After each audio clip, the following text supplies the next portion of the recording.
নরসিংদী জেলা কারাগার থেকে দুটি মাইক্রোবাসে পালিয়েছিল কয়েকজন কয়েদি। বাকিদের কাউকে রিকশায়, কাউকে হেঁটেই সটকে পড়তে দেখা যায়। কারাগারের আগে দুর্বৃত্তরা হামলা চালায় সরকারি স্থাপনাতেও। এসব হামলার নেপথ্যে কারা তা জানতে কাজ করছে তদন্ত কমিটি। সাময়িক বহিষ্কার করা হয়েছে জেলা সুপার ও জেলারকে।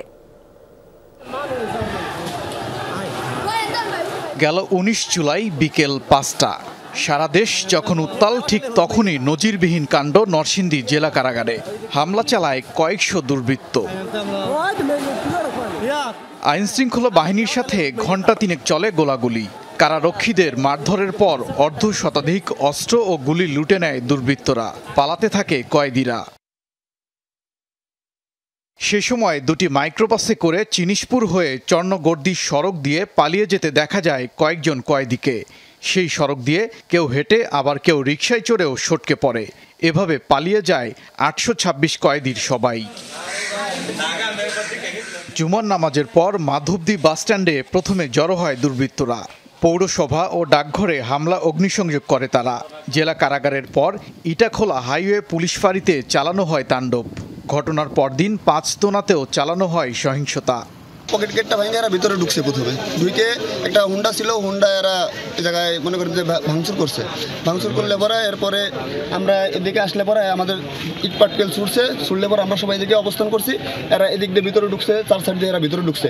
চতুর্দিক থেকে এরা মৌমাছির মতো আক্রমণ করছে। আক্রমণ করার পরে ওরা অস্ত্র গেট দখলে নিয়ে গেছে। বড় হ্যামার দিয়ে যখন আঘাত করছে তখন সিটকেরি খুলে গেছে। আমাদের সবাই ওইখানে লাঠি টাঠিতে বাইরিয়া আমরা এক পর্যায়ে দেখা গেছে আসামির সাথে মিশে গেছি। আসামির কাছে যদি মিশে না যায় তাহলে দেখা গেছে আমাদের জীবন বিপন্ন। তারা খুঁজতেছে যে স্টাফকে, কারারক্ষীকে, জেল সুপারকে, সুবেদারকে।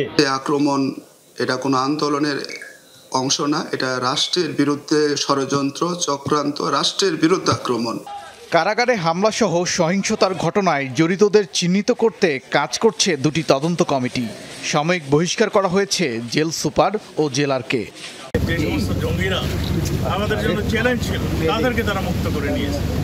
তাহলে উদ্দেশ্যটাই বুঝতে পারেন, আপনাদের কাছে ক্লিয়ার। এটা জঙ্গিরা যাতে ছাড়া পায়, অপরাধীরা যাতে ছাড়া পায় এবং দেশের মধ্যে যাতে একটা অস্থিতিশীল পরিস্থিতি সৃষ্টি করতে পারে, এই জন্য তারা এই আক্রমণ চালিয়েছে। সহিংসতার ঘটনায় 4টি মামলা হয়েছে। গ্রেফতার অর্ধশতাধিক। উদ্ধারও হয়েছে কারাগার থেকে লুট হওয়া বেশ কিছু অস্ত্র। আত্মসমর্পণ করেছে পালিয়ে যাওয়া শতাধিক কয়েদি। আমরা দেখি না কিভাবে ঢুকছে। আমরা শুধু আমরা বন্দি ছিলাম। ওরা ভিতরে গিয়া তালা ভাঙছে, আমাদেরকে বের করে দিচ্ছে। জানবাসে তাহলে এখান থেকে চলে যাও। এন্দা সব কিছু বাংলাদেশে তো পরে আঙ্গারা লকে তালা মারছে। তালা মারা পরে যখন গন্ডগোল হয়েছে, তারপরে এটা ভাঙ্গিয়া আঙ্গার সবাই বা করেছে। এভাবে কারাগারে হামলা চালানোর ঘটনায় হতবাক জেলাবাসী। ওবায়দুর রহমান, যমুনা নিউজ।